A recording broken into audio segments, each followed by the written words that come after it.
നിങ്ങൾക്കും തോന്നാറുണ്ടോ ഭക്ഷണത്തിൽ എണ്ണയില്ലെങ്കിൽ സ്വാദില്ല എന്ന്?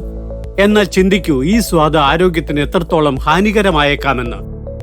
എണ്ണ കൂടുതലായി കഴിക്കുന്നത് പൊണ്ണത്തടി കൂട്ടുകയും ദഹനം തകരാറിലാക്കുകയും മാത്രമല്ല, സർവോപരി നിങ്ങളുടെ കരളിനെയും ബാധിക്കുന്നു.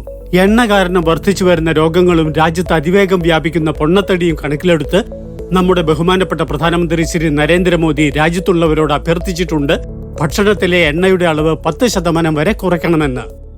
हम सभी को अपने खाने के तेल में 10% की कटौती करनी चाहिए। यानी हर महीने जितना खाने का तेल लेते हैं, अभी से 10% कम खरीदना तय कर लो.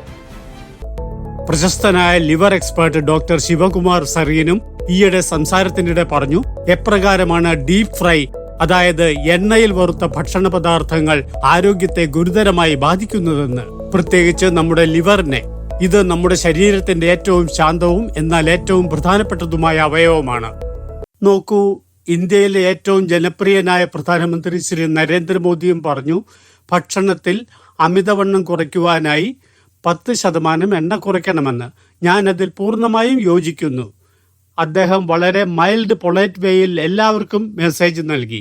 ഡീപ് ഫ്രൈഡ് എന്നതിനർത്ഥം വളരെ കൂടുതൽ ടെമ്പറേച്ചർ വരെ നിങ്ങൾ കൊണ്ടുപോയിട്ട് വീണ്ടും തണുപ്പിക്കുക. വീണ്ടും അതേ ഓയിൽ ഉപയോഗിച്ചുകൊണ്ടുള്ള ഡീപ് ഫ്രൈഡ് ഫുഡ് ഹാനികരമാണ്.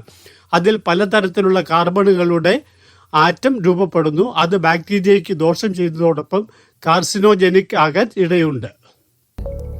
അപ്പോൾ വരൂ, ഈ ലോക കരൾ ദിനത്തിന്റെ അവസരത്തിൽ നമുക്കെല്ലാവർക്കും ശപഥം ചെയ്യാം. നമ്മൾ നമ്മുടെ ആരോഗ്യം സംരക്ഷിക്കുമെന്നും ഭക്ഷണത്തിൽ എണ്ണയുടെ ഉപയോഗം പരമാവധി കുറയ്ക്കുമെന്നും. വഴറ്റുന്നതിന് പകരം ഗ്രില്ലിംഗ്, ബേക്കിംഗ്, സ്റ്റീമിംഗ് അല്ലെങ്കിൽ കുറച്ചു മാത്രം എണ്ണയിൽ പാചകം ചെയ്യുക തുടങ്ങിയ ആരോഗ്യപ്രദമായ ഓപ്ഷനുകൾ സ്വീകരിക്കുക. അങ്ങനെ സ്വാദും ആരോഗ്യവും നിലനിർത്താൻ കഴിയും. ഓർമ്മിക്കുക, ആരോഗ്യമാണ് യഥാർത്ഥ സ്വത്ത്.